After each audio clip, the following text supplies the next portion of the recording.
Hello everyone, as you guys know, मैं आपकी दीदी हूँ इशिता मिश्रा और मैं समारा स्टेट मेडिकल यूनिवर्सिटी में फर्स्ट ईयर की स्टूडेंट हूँ। तो आज के इस वीडियो में मैं आपको एक बिहार के मेरे सीनियर से बात करवाना चाहती हूँ, जो कि आपके सारे क्वेश्चन आंसर का डाउट्स जो है, जो भी क्वेश्चन है वो समारा स्टेट रिलेटेड ये सॉल्व करेंगे। तो पहला क्वेश्चन जो आप लोग का फेवरेट है वो है, क्या मैं अपने आप को इंट्रोड्यूस कर सकता हूँ? ओह सॉरी, मैं भूल गई। हाँ, आप इंट्रोड्यूस करिए। So hello everyone, this is Aman Verma and currently I'm a second year student at Samara State Medical University. मैं समारा स्टेट मेडिकल यूनिवर्सिटी में सेकेंड ईयर का स्टूडेंट हूँ और चलिए पूछिए जो भी आपके क्वेश्चन। तो बेसिकली आप कहाँ से हैं? बेसिकली मैं बिहार में नालंदा डिस्ट्रिक्ट से हूँ। बहुत जो भी बिहार के लोग देख रहे होंगे उन्हें पता होगा, Nalanda district very famous for Nalanda विश्वविद्यालय और नालंदा यूनिवर्सिटी। तो आपने एमबीबीएस अब्रॉड क्यों चुना? बात ऐसी थी कि हमको सिर्फ एमबीबीएस ही करना था और 1 ड्रॉप 2 ड्रॉप 3 ड्रॉप तक मैंने लिया था एंड उसके बाद भी स्कोर में कोई इम्प्रूवमेंट नहीं था। वही सेम कांस्टेंट वही स्कोर आ रहे थे, ना बढ़ रहा था ना घट रहा था। फ्रस्ट्रेट हो गया था मैं इन सब चीज़ों से बहुत ज़्यादा एंड कहीं ना कहीं नीट का जो सिलेबस था वो मेरे को उतना अच्छा, मतलब बार बार कौन पढ़ेगा यार, समझ रहे हो ना। तो बस ये सब I can सारे understand. एस्पिरेंट्स ये जानते भी हैं, आप किसी से भी पूछो, ठीक है। तो बस इस वजह से फिर लास्ट ऑप्शन था एमबीबीएस अब्रॉड, क्योंकि ऑफ कोर्स प्राइवेट की फीस बहुत ज़्यादा थी हमारे लिए, हम अफोर्ड भी नहीं कर पा रहे थे उतना। इस वजह से मैंने एमबीबीएस अब्रॉड को चूज किया। तो आपकी जो यूनिवर्सिटी का नेम है क्या है, बताइएगा। मेरी यूनिवर्सिटी का नाम है समारा स्टेट मेडिकल यूनिवर्सिटी। इसकी डिग्री क्या वैलिड है? बिल्कुल, जो हमारी यूनिवर्सिटी है वो एनएमसी अप्रूव्ड है। आप उनके लिस्ट में भी जाके चेक कर सकते हो, एनएमसी की जो लिस्ट होती है यूनिवर्सिटी लिस्ट, वहाँ पर भी हमारे यूनिवर्सिटी का नाम मेंशन्ड है और WHO अप्रूव्ड है, ECFMG सर्टिफाइड है और डब्ल्यू डॉम्स के लिस्ट में भी आती है। जिसको नहीं पता वो मैं बता देता हूँ। तो एनएमसी की गाइडलाइन क्या बोलती है? ये तीसरा क्वेश्चन था बच्चों का। 2021 का जो लेटेस्ट जो गैजेट आया था, गाइडलाइंस आई थी, उसमें यही लिखा था कि आपका जो कोर्स है वो फुल्ली इंग्लिश में होना चाहिए, जो कि हमारी यूनिवर्सिटी में पढ़ाया जाता है ऑफ कोर्स। और जो कोर्स का ड्यूरेशन है वो 54 मंथ से ज़्यादा का होना चाहिए। तो ऑफ कोर्स यहाँ पे 6 इयर्स का कोर्स है विथ इंग्लिश मीडियम कोर्स।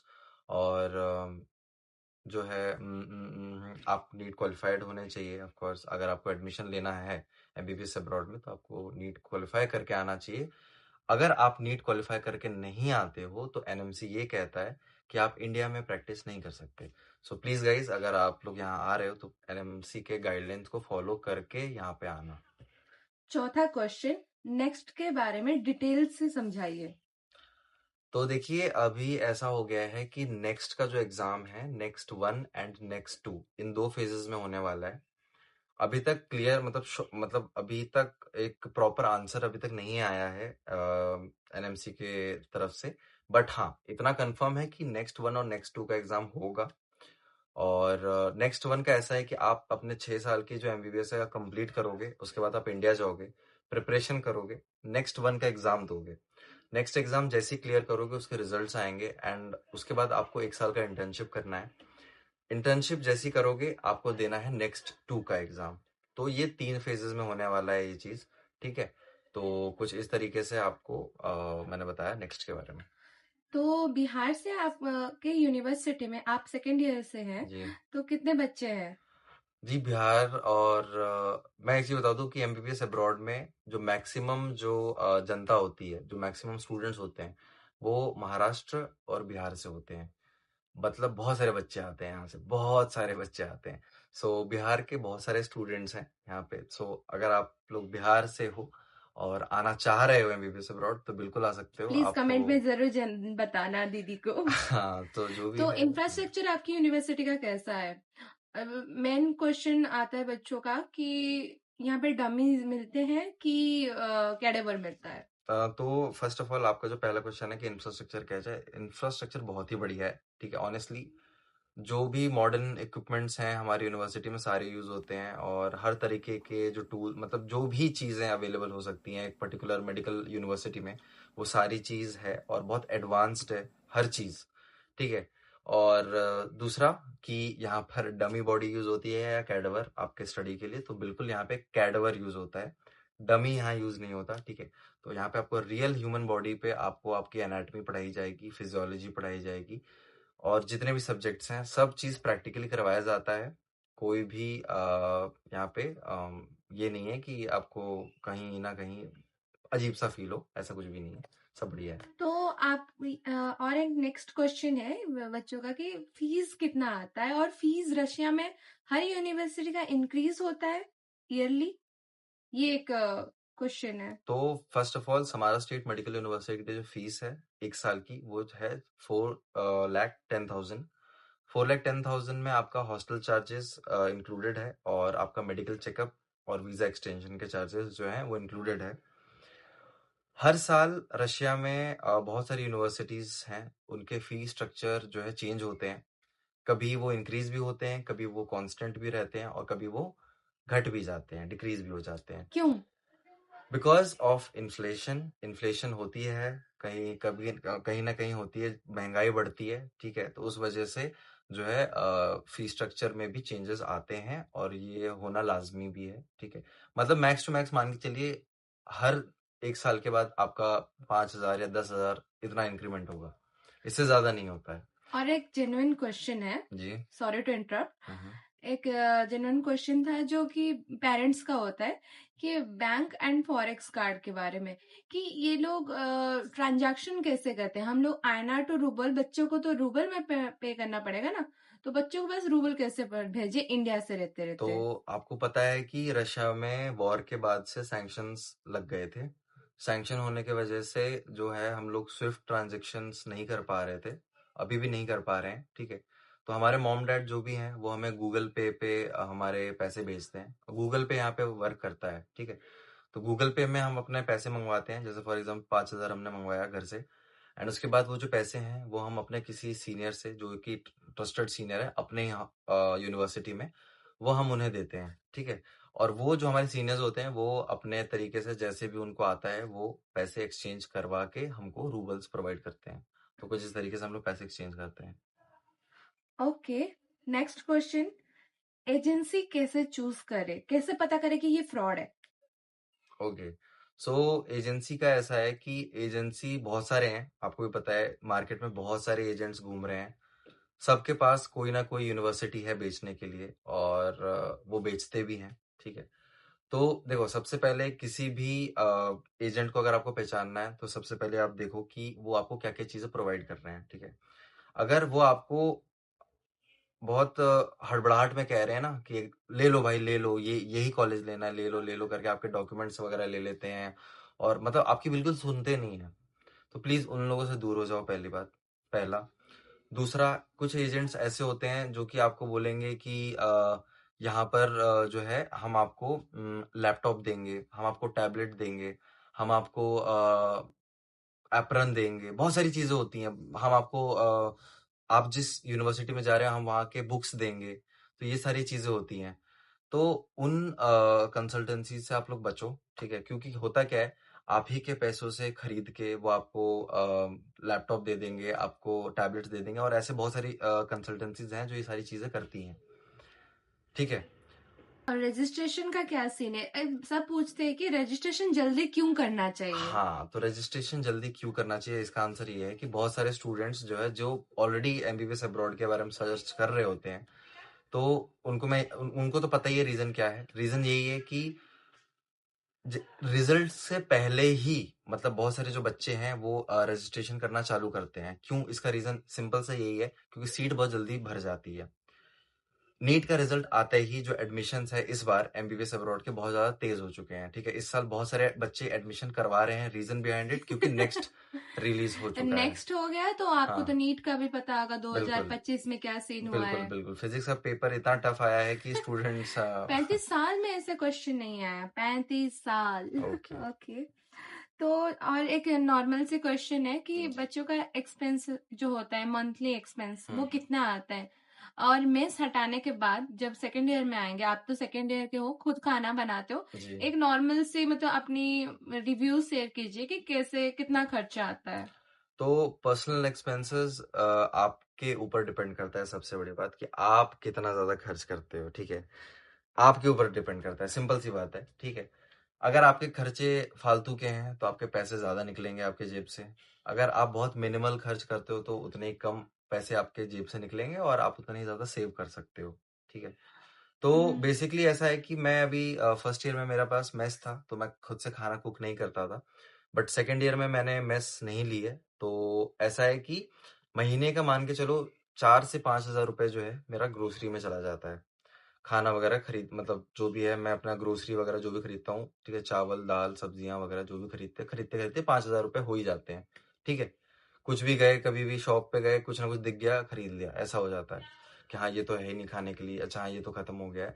तो अगर आपको अच्छे से खाते पीते निकालना है तो एटलीस्ट आपको पॉकेट, आपकी जो पॉकेट मनी है वो 8 से 9 हज़ार या 10 हज़ार, मतलब मैक्सिमम 10 हज़ार होना चाहिए। 10 हज़ार में आपका पूरा महीना आराम से कट जाएगा।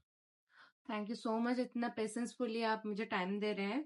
और लास्ट क्वेश्चन तो नहीं है, और बहुत सारे क्वेश्चन है, 3-4, बस बता दीजिए हॉस्टल फीस के बारे में बताइए, और हॉस्टल कितने सीटर होता है एग्जैक्टली वो जानना चाहते हैं। तो यूनिवर्सिटी का ऐसा है कि यहाँ पे ट्रिपल सीटर और 4 सीटर दो ऑप्शंस अवेलेबल हैं फिलहाल के लिए, ठीक है। 2 सीटर नहीं है बट, और सिंगल सीटर उनके लिए है जो कि यहाँ पे फ्लोर लीडर्स होते हैं, ठीक है, नॉर्मल स्टूडेंट्स के लिए नहीं है। तो हॉस्टल चार्जेस जो है हम लोगों का वो है 15,000 रूबल्स पर ईयर, मतलब 1 साल का मान के चलो 15,000 रुपए दोगे हॉस्टल का, जो कि बहुत ज्यादा सस्ता है, आपको एक भी पता महीने है। का 1200 आ जाएगा हाँ, अप्रॉक्स आपको। 1200 के आसपास आपका जो है पड़ेगा ये हम्म। पर महीने जी। तो हॉस्टल में फैसिलिटी सारी दे रखी हैं, आपके पास लाइब्रेरी है, ठीक है, आपके पास जिम है, ठीक है। मेरे वीडियो में मिल जाएगा, प्लीज गाइस देख लेना। हाँ, इन्होंने वीडियो वगैरह भी डाल रखी है तो उसमें भी आप देख सकते हो, ठीक है।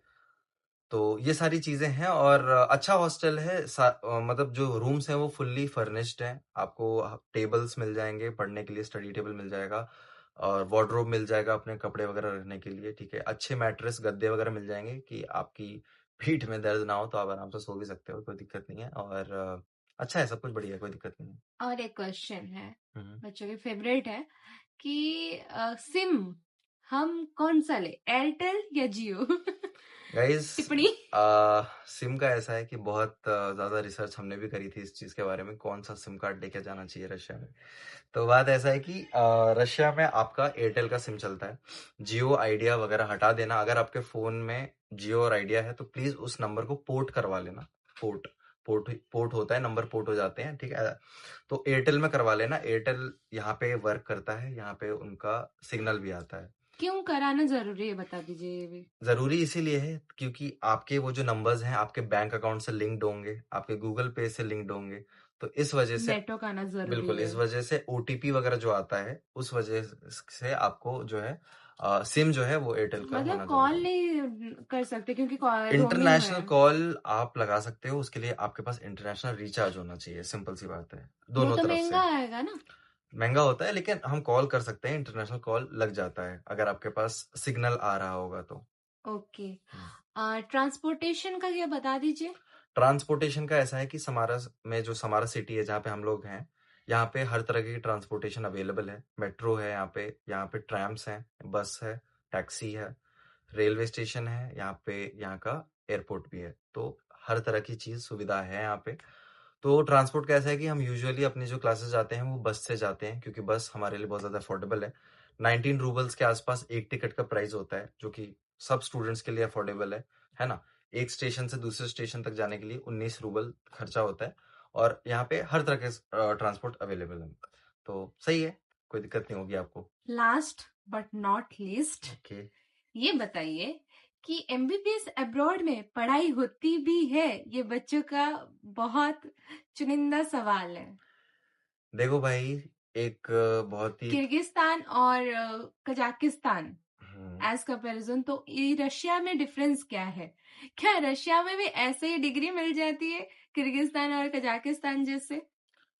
देखो जो डिग्री बंटने वाली जो चीज है, जो आपको पता है कि इंडिया में एक मिथ है, हर जगह बोला जाता है कि जो बच्चा रशिया से अपनी एमबीबीएस करके आ रहा है उसको डिग्री फ्री में मिल जाती है। हाँ, तो यूएसएमएलई वगैरह कैसे निकालते हैं ठीक हमारे है, मैं अपना यूनिवर्सिटी के? क्वेश्चन का आंसर बता देता हूँ पहले, उसके बाद हाँ, फिर सारी चीजें बोलते हैं, ठीक है ना? ठीक है। तो ऐसा है कि जो यूनिवर्सिटी है, हर सारी यूनिवर्सिटी अलग अलग है। पहली बात करते हैं कजाकिस्तान किर्गिस्तान की, ठीक है? कजाकिस्तान किर्गिस्तान और उज्बेकिस्तान, ये जो कंट्रीज हैं ये अंडर डेवलप्ड कंट्रीज हैं, सबसे पहली बात। दूसरी बात कि ये लोग जो करिकुलम फॉलो कर रहे हैं वो रशिया का बनाया हुआ है। रशिया ने जो करिकुलम सेट किया है एमबीबीएस के लिए, फॉरेन स्टूडेंट्स के लिए, वही चीज किर्गिस्तान, कजाकिस्तान और उज्बेकिस्तान में फॉलो किया जाता है, ठीक है? और वहां पे ऐसे बहुत सारी यूनिवर्सिटीज हैं जिनके डीन जो हैं वो इंडियन हैं। उन्होंने पूरी यूनिवर्सिटी ही खरीद रखी है। तो बच्चों से वो लोग सिर्फ पैसे लेते हैं और उनको हाथों में डिग्री पकड़ा देते हैं। तो ऐसे बहुत सारी यूनिवर्सिटीज हैं। और आपको पता है कि ये जो तीनों कंट्रीज हैं, किर्गिस्तान, कजाकिस्तान और उज्बेकिस्तान, ये कभी ना कभी किसी जमाने में रशिया के एक पार्ट हुआ करते थे, जिसे यूएसएसआर भी कहते हैं। डिवाइड होने के बाद अब क्या होता है कि इंडिया में लोग किस तरीके से बोलते हैं कि इनका लड़का गया है रशिया, बट वो रशिया प्रॉपरली रशिया नहीं गया होता है, वो जाता है किर्गिस्तान, कजाकिस्तान, और वहां से एमबीबीएस करके आता है, और उसका यहाँ पे एफएमजी जब क्लियर नहीं होता है तो वहां के लोग यही कहते हैं इंडिया के कि रशिया से किया था ना, इसीलिए इसका कुछ नहीं हो पाया, ठीक है? तो भाई सही जगह से एडमिशन लो, एक सही कंट्री चूज करो अपने लिए। जॉर्जिया हो गया, रशिया हो गया, ठीक है, इटली हो गई, ठीक है, बहुत सारी कंट्रीज हैं चूज करने के लिए।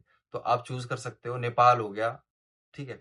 तो यही बात है। और नेपाल वगैरह थोड़ा सा ज्यादा महंगा पड़ जाता है, तो आई विल से कि प्लीज अगर आप मिडिल क्लास फैमिली से हो तो नेपाल वगैरह चूज मत ही करो। क्या बोल दिया आपने? हाँ, ठीक है। तो बस वही अब मेरे को बताना था, बाकी सब ठीक है। चलिए प्लीज मेरी वीडियो एंड कर दीजिए।